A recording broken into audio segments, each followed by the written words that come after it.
جو شخص ان باتوں کے ساتھ تیری تعریف کرتا ہے جو تجھ میں موجود نہیں ہوتی، اگر تجھے عقل ہے تو وہ تیری تعریف نہیں بلکہ مذمت کمال کرتا ہے۔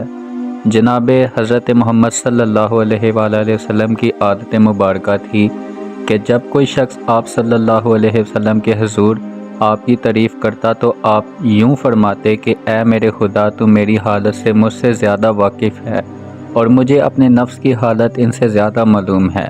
خوش آمدی آدمی کا ساتھی مت بن، کیونکہ وہ تیرے سامنے اپنے کام کی بے حد تعریف کرے گا اور تو بھی یہی چاہے گا کہ اس کے موافق اور برابر ہو جاؤں۔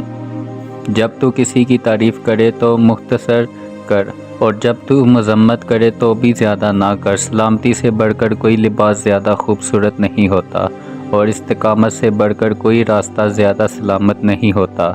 ہر ایک تعریف کرنے والے کا حق ہے کہ جس کی وہ تعریف کرے وہ کچھ نہ کچھ بدلہ اسے عطا فرمائے۔ جس شخص میں فضائل اچھی صفات کم ہوتے ہیں، لوگوں کے ساتھ اس کے تعلقات کمزور اور ضعیف ہوتے ہیں۔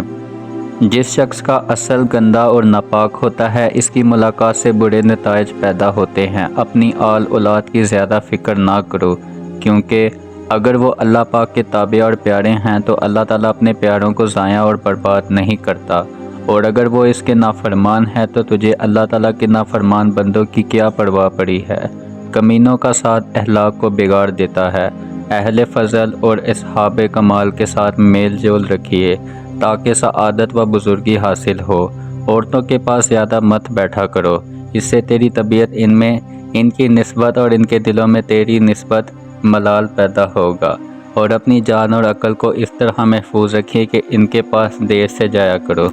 جو شخص اپنے سفر کی تیاری کی فکر کرتا ہے وہ سفر میں نہایت خوش رہتا ہے، اور لوگوں کے ساتھ اس طرح معاملہ کرو کہ ان کے اخلاق کے قریب ہو جائیں تاکہ ان کی شرارتوں اور فریبوں سے بچے رہیے۔ آدمی جس چیز کو نہیں جانتا اس کا دشمن، اور جسے جانتا ہے اس کا دوست ہے۔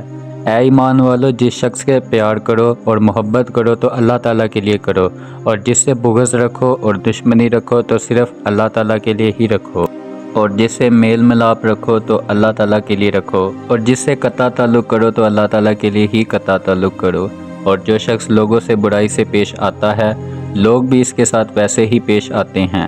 جو شخص تجھ سے ملول اور کشیدہ خاطر ہو، گویا وہ تجھ سے اچھا سلوک کرے گا، مگر اس پر بھروسہ اور اطمینان کبھی نہ کریں، کیونکہ جو شخص دریا کی گہرائی میں غوطہ لگانے والا ہو، اسے چمکنے والی بجلی سے کیا نفع ہے۔ بادشاہوں کے دربار میں زیادہ آمد و رفت مت رکھیے کہ وہ تھوڑی صحبت سے ملول ہو جاتے ہیں اور خیر خواہی کرنے سے دشمن بن جاتے ہیں۔ جو شخص تیری برائیوں کو یاد رکھتا ہے اور تیرے فضائل اور خوبیوں کو بھول جاتا ہے، اس کا ساتھ نہ کریں، اور جو شخص تیرے مناقب اور فضائل کو چھپاتا ہے اور تیرے عیب ظاہر کرتا ہے، اس کے ساتھ بھائی بندی نہ کرو۔ عقل مندوں کی مجلس اختیار کرو، کیونکہ اس سے تیری عقل کامل، نفس شریف اور جہالت دور ہو جائے گی۔ عام لوگوں کے ساتھ اس طرح ہت ملت رکھو کہ جو باتیں وہ پہچانتے ہیں وہی ان سے کہو، اور جن باتوں سے وہ ناآشنا ہیں ان کے سامنے پیش نہ کرو۔ جس شخص کا سینہ تنگ دست ہوتا ہے اسے راحت اور آرام بہت کم ملتا ہے۔